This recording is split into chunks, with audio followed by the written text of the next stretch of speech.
The package arrives. You tear it open. For a moment, everything feels possible.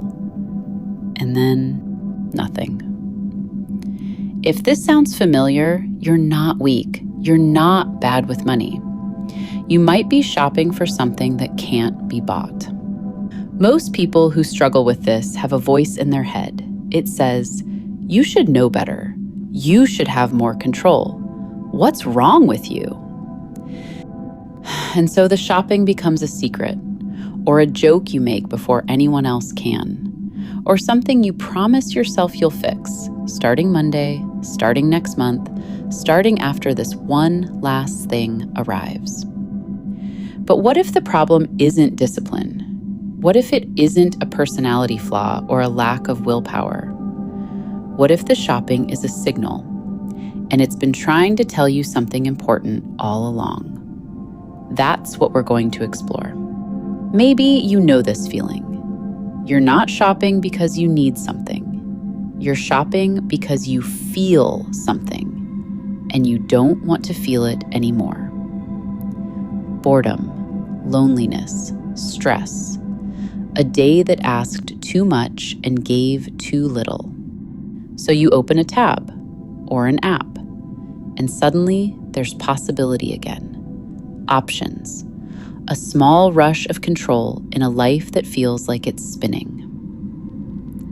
Maybe you've noticed other things too. The anticipation is almost always better than the arrival. The waiting, the tracking, the imagining, that's where the magic is.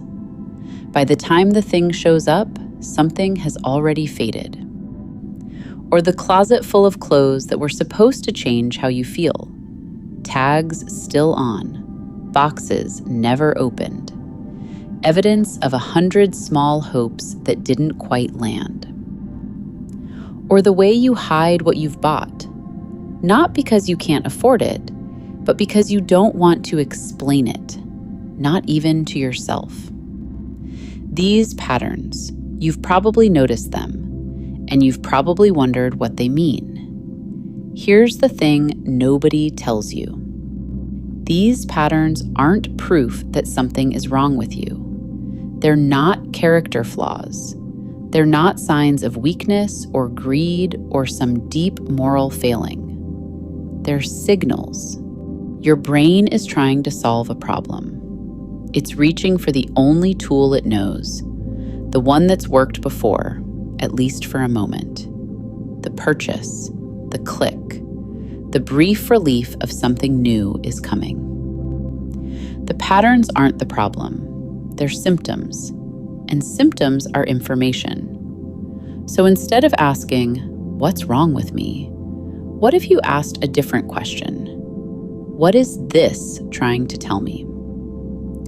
To answer that, it helps to understand what's actually happening beneath the surface in the brain itself. Here's something most people don't realize about shopping. The pleasure isn't in the having, it's in the anticipating. Dopamine, the chemical your brain releases when something feels good, it doesn't spike when the package arrives. It spikes when you click buy. When you imagine the thing on its way. When you check the tracking for the third time that day.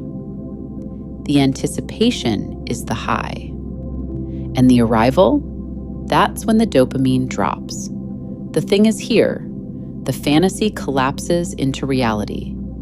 And reality is never quite as good as the story you told yourself.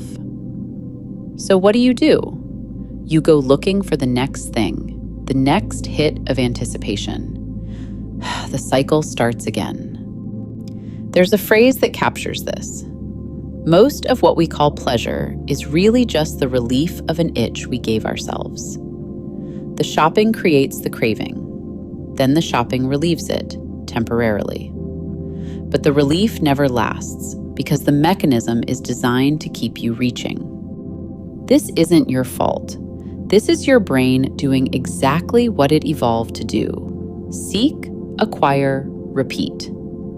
The problem is that the marketplace has learned to hijack that wiring. But there's something deeper going on here, something the brain science doesn't fully explain.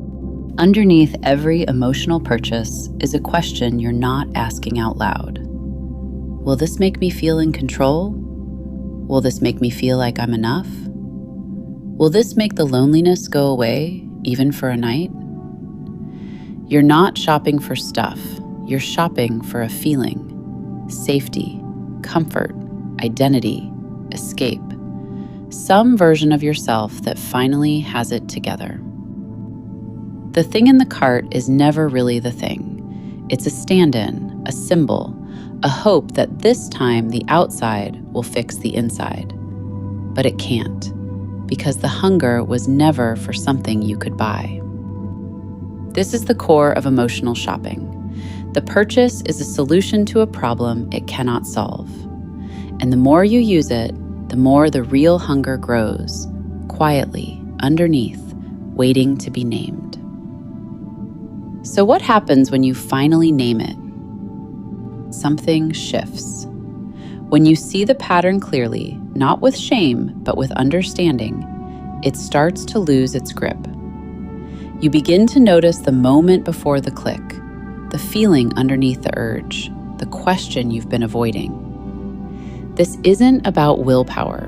White-knuckling your way through every sale won't heal anything, but awareness might.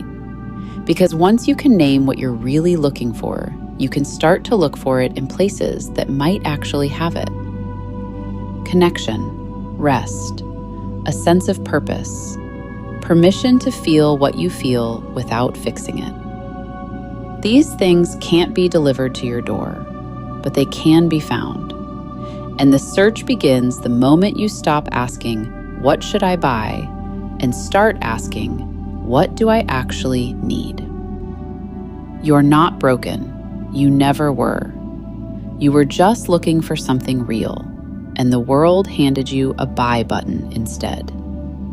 Now that you can see the pattern, you have a choice you didn't have before. Next time the urge rises, pause. Ask, what am I really looking for? The answer won't be in a box. If any of this felt familiar, I want you to know you're not alone in this. Come find us at Retail Therapy Unplugged, and I'll see you there.